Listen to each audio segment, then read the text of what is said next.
Finally it's here. And in short we have Shigaraki's body will be at a perfect state in 3 days. Tsukauchi has a beard. America's #1 hero will join the Japan War. All of this and more after the intro.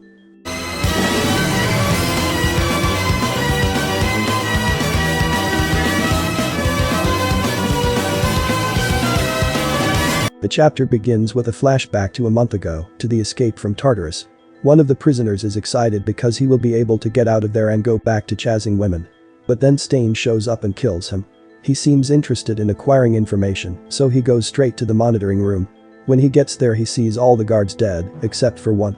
The only survivor is holding the security system records with all the strength he has left, but Stain goes there and takes them from him. The man says that this cannot fall into Shigaraki's hands and asks if Stain is a man or a beast. He replies by saying that he is a beast who fights for a just society.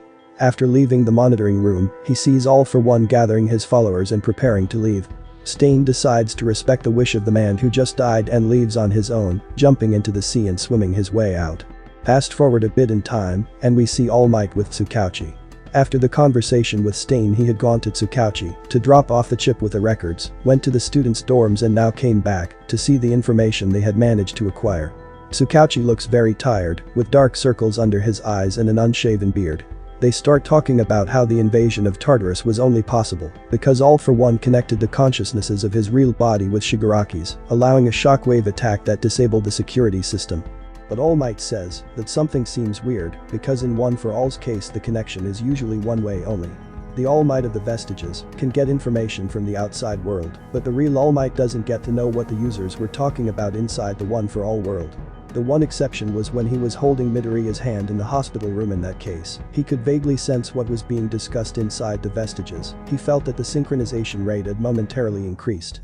This is exactly why they find it strange that All for One was able to connect with Shigaraki's body, even though his real body was trapped at a depth of 500 meters within the ocean. He must have used another method. So they started considering that the shockwaves must have been used not only to knock out the system, but also to send a message.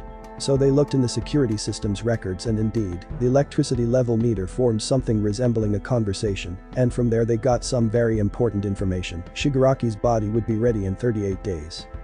Sansa, Tsukauchi's assistant, is shocked. He says that this doesn't match with what was said by the central hospital, because the minimum resting time should be 2 months. All Might says he doesn't quite understand it either, but for now the results of the hospital's research will take a back seat. Taking this deadline set by All for One and calculating the time that has passed since the invasion of Tartarus, there are only 3 days left for Shigaraki's body to reach a perfect state. The focus shifts to a building with several flags around it, which seems to be the International Heroes headquarters. There, some big shots are discussing how it would be unwise to send too many heroes from different countries to Japan, as this would mess with the existing balance of power in these countries. However, the representative from Egypt says that Salam, the hero that appears in movie 3, was not happy with this decision.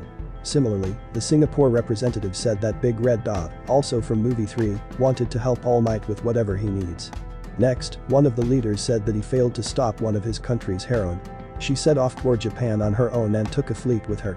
On the next page we see a woman on top of a jet, saying that she couldn't refuse the request because it was made directly by All Might. If her master is in trouble, there is no reason for her to hesitate. Her name is Star and Stripe, she is America's #1 hero. This is it for this video. Hope you like it. As always, if you made it this far, please consider subscribing for more My Hero Academia video. I make 3 to 2 videos each week and always put the fastest chapter review, so don't miss out on this.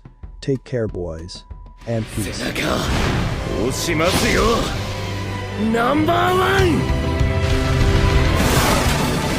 誰より強くなりたかった。